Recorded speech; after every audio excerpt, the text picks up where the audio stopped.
जनाब आलमगीर खान साहब, आप पर इल्जाम है कि आप जो भी काम करते हैं या किसी की हेल्प करते हैं, आप मीडिया टीम को साथ लेकर जाते हैं। लगता है कि नेकी का काम नहीं कर रहे बल्कि अपनी पब्लिसिटी कैंपेन शूट कर रहे हैं। ये बड़ा जायज सवाल है।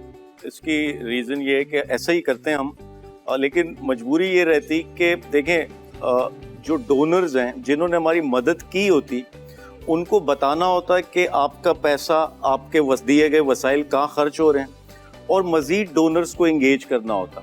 और वो जो इमरान खान कहते हैं ना, इब्राहिम लिंकन की एक सेइंग है, आप थोड़े लोगों को सारा वक्त बेवकूफ़ बना सकते हैं लेकिन सबको सारा वक्त बेवकूफ़ नहीं बनाया जा सकता। तो अगर मैं ऐसा कर रहा हूँ मैं एक्सपोज हो जाऊंगा। देखिए, वो दौर चला गया कि जब होता था नेकी कर दरिया में डाल। अब तो वो दौर है कि कहते हैं कि नेकी कर इंटरनेट में डाल। पता है, जब इनके घर में आग लगी थी तो सबसे पहला फोन कॉल कहाँ गया था? सोशल मीडिया पर। पहली कॉल गई थी सोशल मीडिया की टीम को, दूसरी मीडिया को, उसके बाद आखिर में गई थी फायर ब्रिगेड को। और रखे ऐसी वकीलें सब। आलमगीर खान साहब, तालीम गधे को भी इंसान बना देती है। इस उम्मीद पर वडेरों ने सिंध में स्कूलों में गधे बांध रखे थे, आपने उन गधे को इंसान ही नहीं बनने दिया। इस पे तो खैर हमने एक कैंपेन भी चलाई कि सिंध में पिछले 5 साल में 6000 स्कूल बंद हो गए हैं। 6500 वो स्कूल हैं जिनकी बिल्डिंग डिक्लेयर कर दी किसी भी वक्त गिर सकती है। 18,000 से ज़ायद वो स्कूल हैं जहाँ पीने का पानी नहीं। 20,000 से ज़्यादा वो स्कूल हैं जहाँ बाउंड्री वॉल नहीं, वॉशरूम नहीं, प्ले एरिया नहीं। ये सिंध के हाल है। तकरीबन 60,000 के करीब गोस्ट टीचर्स हैं यहाँ पर जो तनख्वाहें ले रहे हैं और जाते नहीं पढ़ाने, और इस काबिल भी नहीं कि वो पढ़ा सकें। और सबसे अहम चीज़ ये, 600 अरब रुपए खर्च हुआ है इस साल के अलावा, बल्कि पिछले साल इन्होंने 1000 अरब के करीब एजुकेशन का बजट रखा था, जो बड़ा इन्होंने धड़ल्ले से क्लेम किया था कि इतना बड़ा हमने इसका बजट रखा है। मकसद ये है कि ऐलानात हो जाते, बयानात हो जाते, लेकिन अमल, और सिंध बहुत पीछे रह गया है। इवन KPK, पंजाब वगैरह माजी की हुकूमतें, उन्होंने काम किया, सिंध बहुत पीछे रह गया। मेरे मौक्कल गधों की भी जबान जानते हैं, वो इनके सामने ढींचू ढींचू नहीं, ढक्कन ढक्कन करते हैं। आप पर इल्जाम है कि आप बुजुर्गों की इज्जत नहीं करते। कायम अली शाह साहब से भी कहते थे कि फिक्स इट, हालांकि वो जिस दौर के हैं तब फिक्स इट क्या होता, जब तो गटरों के ढक्कन भी नहीं हुआ करते। देखें, उनकी उम्र का एहतराम वो अपनी जगह वो बिल्कुल करते हैं, वो कभी मिलेंगे भी तो। लेकिन देखिए, जिस ओहदे पे, जिस मनसब पे हैं, वहाँ फिर उम्र नहीं आती।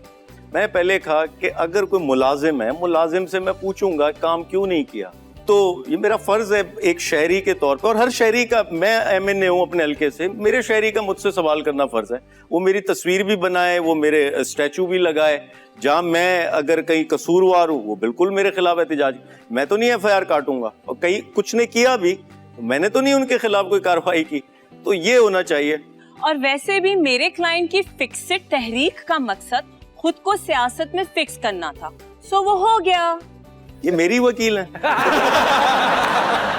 इवेंचुअली आप पर इल्जाम है कि आप अजीब हरकतें करते हैं, कभी अपने साथियों की टिंडे करवाकर उन पे फिक्स इट लिखवा देते हैं। ये तो बिल्कुल झूठ है, और इसका कोई दिफा भी मैं क्या दिफा दूं, इसकी बुनियाद ही नहीं कोई। इनके पास इतने फाइनेंसेस नहीं थे कि ये अपनी तहरीक के लिए बड़े बड़े बिल बोर्ड्स लगाते हैं, इसीलिए इन्होंने टिन बोर्ड्स लगा दिए। आप पर इल्जाम है कि कोई दीवार आपको साफ एक दफा नजर आ जाए, आपको तब तक चैन नहीं मिलता जब तक आप उस पर कुछ लिख ना दें। देखिए, वैसे ये इसके खिलाफ हमने कैंपेन्स किए हैं, वॉल चॉकिंग के खिलाफ। ये शहर भर को गंदा करते और जगह जगह लोगों को पकड़ा हमने जो ये करते हैं। अच्छा, हमने खुद भी की, मैंने खुद की, और वो एक मुज़ाहिमती अमल था। 2 बार हमने ये किया और रिसेंटली किया, जिसके नतीजे में मुझ पे बगावत, गद्दारी के मुकदमे चले। लेकिन वो मुज़ाहिमती अमल था, और मुज़ाहिमत में मैं समझता हूँ जायज़ है। मेरे ख्याल में सिंध हुकूमत ने जितनी भी दीवारें हैं वो सब हकीमों को दे दी। Order order order. अब दीवारों पर लिखेंगे तो ही ना हुक्मरान नवश्ताए दीवार पढ़ सकेंगे। जब हकीम और बंगाली बाबे दीवारों पर लोगों के मसले मसाइल लिख सकते हैं, तो मेरे क्लाइंट बंगाली बाबे से कोई कम है क्या? हमारा कुत्तों की तंजीम ने आप पर इल्जाम लगाया है कि आपने जुलूस निकलवाने के लिए कुत्तों को रेंट पर लिया, मगर बाद में उनसे एक्टिंग कराने का मुआवजा नहीं दिया उनको। अच्छा, वैसे ये एनिमल राइट्स वाले कुछ टाइम तक मेरे खिलाफ वो एक्टिव हो गए। वो समझ रहे थे जो हमने आवारा कुत्तों पर एहतजाज किया था, वो समझ रहे थे कि हम शायद इनको कैद कर रहे हैं और इन जानवरों पे जुल्म कर रहे हैं वगैरह। वो हमारा मैसेज उनको सही कन्वे नहीं हुआ, बल्कि जो बात वो करते हम भी वही बात कर रहे हैं कि इनको वैक्सीनेट किया जाए, स्टेरिलाइज किया जाए और 7 वैक्सीन्स हॉस्पिटल्स में अवेलेबल हों। लेकिन उन्होंने उल्टा मेरे खिलाफ जगह जगह कैंपेन्स की। जज साहब, ये इल्जाम गलत है।